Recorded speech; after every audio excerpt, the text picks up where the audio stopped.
Hello friends, ओम श्री गणेशाय नमः। जय श्री कृष्णा। आप सभी का स्वागत है आपके अपने यूट्यूब चैनल पर। फ्रेंड्स, आज हम आपको इस वीडियो में बताने जा रहे हैं आषाढ़ मास की कृष्ण पक्ष की योगिनी एकादशी व्रत की पौराणिक व्रत कथा, पूजा विधि, शुभ मुहूर्त, महत्व और योगिनी एकादशी के दिन सर्व कार्य सिद्धि के लिए किए जाने वाले उपायों के बारे में। फ्रेंड्स, वीडियो शुरू करने से पहले आपसे रिक्वेस्ट है, अगर आप हमारे चैनल पर नए हैं और आपने अभी तक चैनल को सब्सक्राइब नहीं किया है तो प्लीज सब्सक्राइब कीजिएगा चैनल को, साथ ही प्रेस कीजिएगा बेल आइकन को, जिससे नए वीडियो से रिलेटेड नोटिफिकेशन आपको तुरंत प्राप्त हो सके। और वीडियो पसंद आने पर वीडियो को लाइक और शेयर जरूर कीजिएगा ताकि सभी भक्तों को इस वीडियो का लाभ प्राप्त हो सके। और कमेंट बॉक्स में जय श्री कृष्णा जरूर लिखिएगा। हिंदू धर्म में एकादशी व्रत की बड़ी महिमा है। पद्म पुराण के अनुसार स्वयं महादेव जी ने नारद जी को उपदेश देते हुए कहा था, एकादशी महान पुण्य देने वाली होती है।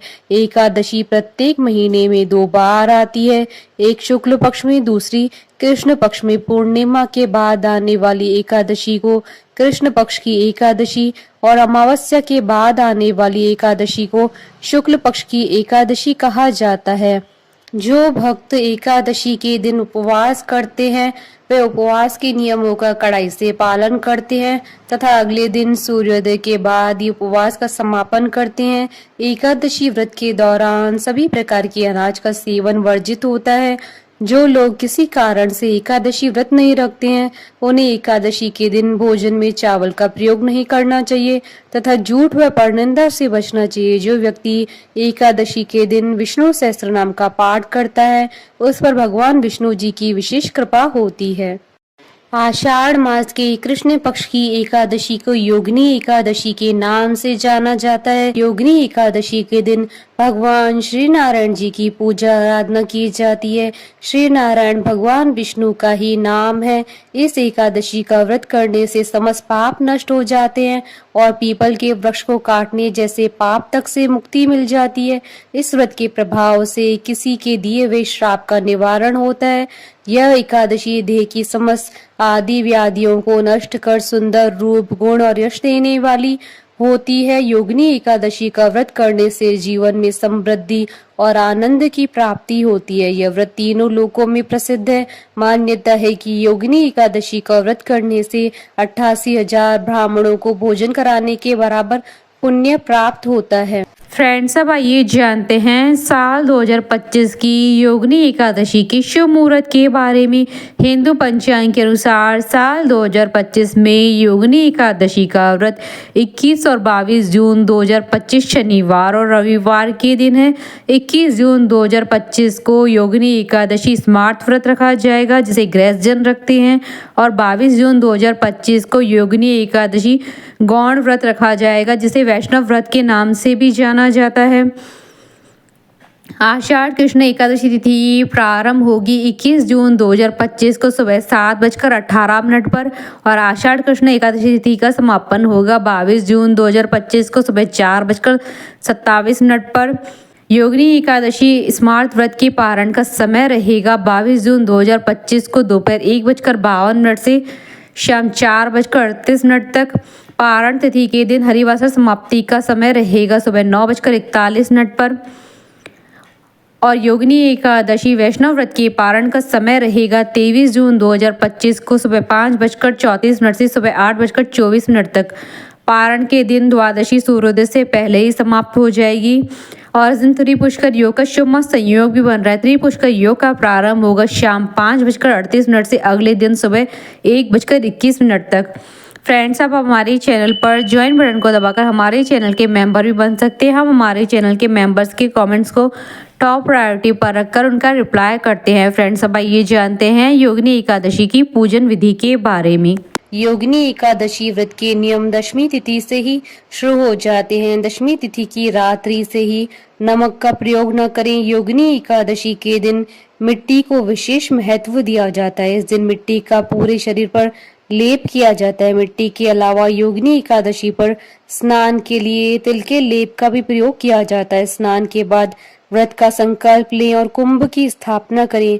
कुंभ के ऊपर भगवान विष्णु जी की प्रतिमा स्थापित करें। प्रतिमा स्थापित करने के बाद लाल फूल, अक्षत, नैवेद्य आदि से भगवान विष्णु जी की पूजा करें। भगवान विष्णु जी के मंत्रों और विष्णु सहस्त्र नाम का जाप करें। इसके बाद धूप दीप दिखाकर भगवान विष्णु जी की आरती उतारें और योगिनी एकादशी व्रत कथा का पाठ करें या व्रत कथा सुने। भगवान विष्णु को प्रसाद का भोग लगाएं और प्रसाद का वितरण करें। योगिनी एकादशी के दिन पीपल के पेड़ की पूजा करें। इस दिन दान करना कल्याणकारी माना जाता है। रात्रि में भगवान विष्णु जी का जागरण करें। अगले दिन पारण के समय किसी ब्राह्मण या गरीब को यथाशक्ति भोजन कराएं और दक्षिणा दें। इसके बाद अन्न और जल ग्रहण कर व्रत का पारण करें। फ्रेंड्स, अब आइए जानते हैं योगिनी एकादशी के दिन किए जाने वाले उपायों के बारे में। योगिनी एकादशी व्रत में स्नान का विशेष प्रावधान है। स्नान करने के लिए मिट्टी का प्रयोग करना शुभ माना जाता है। योगिनी एकादशी के दिन स्नान करने से पहले पानी में आंवले का रस मिलाकर स्नान करें। स्नान के लिए तिल के लेप का भी प्रयोग किया जाता है। इससे आपको बहुत ही पुण्य प्राप्त होगा। इस दिन निष्ठा के साथ व्रत रखने, अन्न न खाने व गरीबों को दान देने से विष्णु जी प्रसन्न होते हैं। इससे आपको जन्म मरण के बंधन से मुक्ति मिलकर मोक्ष की प्राप्ति होती है। पूजन के दौरान विष्णु जी का अभिषेक करना ना भूलें। इसके लिए आपको दक्षिणावर्ती शंख में जल भरकर भगवान विष्णु जी को स्नान कराना चाहिए। इस दौरान पंचामृत से भी अभिषेक करें। ऐसा करने से माँ लक्ष्मी का घर में आगमन होता है, जिससे कभी धन की कमी नहीं होती है। योगिनी एकादशी के दिन पीले वस्त्र धारण करें और भगवान को पीले वस्त्र पहनाएं। इसके बाद उन्हें पीले फल और मिठाइयों का भोग लगाएं। साथ ही उन्हें पीले पुष्प अर्पित करें। ऐसा करने से भगवान विष्णु प्रसन्न होते हैं और आपकी सभी मनोकामनाएं पूर्ण करते हैं। फ्रेंड्स, अब आइए प्रारंभ करें योगिनी एकादशी व्रत की पौराणिक कथा। महाभारत काल की बात है। एक बार धर्मराज युधिष्ठिर ने भगवान श्री कृष्ण से कहा, हे त्रिलोकीनाथ, अब आप कृपा करके मुझे आषाढ़ मास की कृष्ण पक्ष की एकादशी की कथा सुनाइए। इस एकादशी का क्या नाम है तथा महात्मा क्या है, सो अब विस्तार पूर्वक बताइए। श्री कृष्ण ने कहा, हे पांडुपुत्र, आषाढ़ मास की कृष्ण पक्ष की एकादशी का नाम योगिनी एकादशी है। इसके व्रत से सभी पाप नष्ट हो जाते हैं। यह व्रत इस लोक में भोग तथा परलोक में मुक्ति देने वाला है। हे युधिष्ठिर, यह एकादशी तीनों लोकों में प्रसिद्ध है। इसके व्रत से सभी पाप नष्ट हो जाते हैं। तुम्हें मैं पुराणों में कही हुई कथा सुनाता हूँ, ध्यान पूर्वक श्रवण करो। कुबेर नाम का एक राजा अलकापुरी नाम की नगरी में राज्य करता था। वह शिव भक्त था। उनका हेममाली नाम का एक यक्ष सेवक था, जो पूजा के लिए फूल लाया करता था। हेममाली की विशालाक्षी नाम की अति सुंदर स्त्री थी। एक दिन वह मानसरोवर से पुष्प लेकर आया, किंतु कामासक्त होने के कारण पुष्पों को रखकर अपनी स्त्री के साथ रमण करने लगा। इस भोग विलास में दोपहर हो गई। हेममाली की रात देखते देखते जब राजा कुबेर को दोपहर हो गई, तो उसने क्रोध पूर्वक अपने सेवकों को आज्ञा दी कि तुम लोग जाकर पता लगाओ कि हेममाली अभी तक पुष्प लेकर क्यों नहीं आया। जब सेवकों ने उसका पता लगा लिया तो राजा के पास जाकर बताया, हे राजन, वह हेममाली अपनी स्त्री के साथ रमण कर रहा है। इस बात को सुनकर राजा कुबेर ने हेममाली को बुलाने की आज्ञा दी। डर से कांपता हुआ हेममाली राजा के सामने उपस्थित हुआ। उसे देखकर कुबेर को अत्यंत क्रोध आया। उसके होंठ फड़फड़ाने लगे।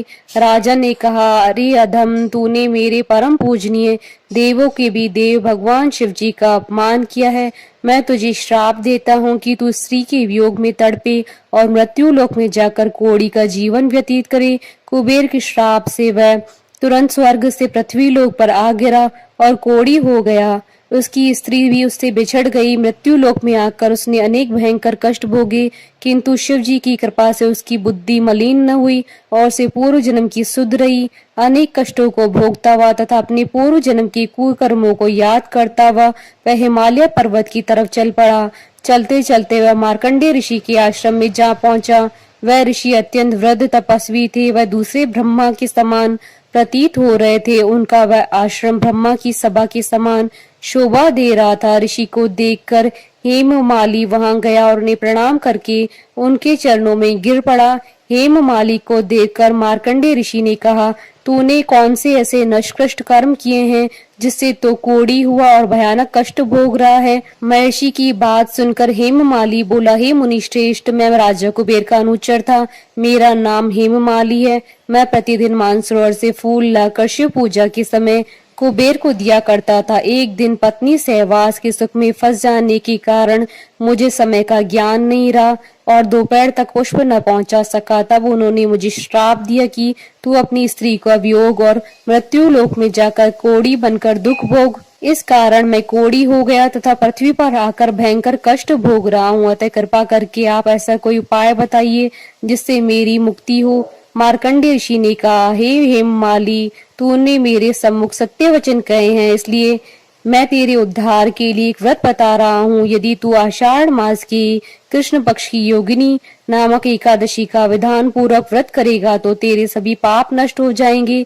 महर्षि के वचन सुन हेममाली अति प्रसन्न हुआ और उनके वचनों के अनुसार योगिनी एकादशी का विधान पूर्वक व्रत करने लगा। इस व्रत के प्रभाव से अपने पुराने स्वरूप में आ गया और अपनी स्त्री के साथ सुखपूर्वक रहने लगा।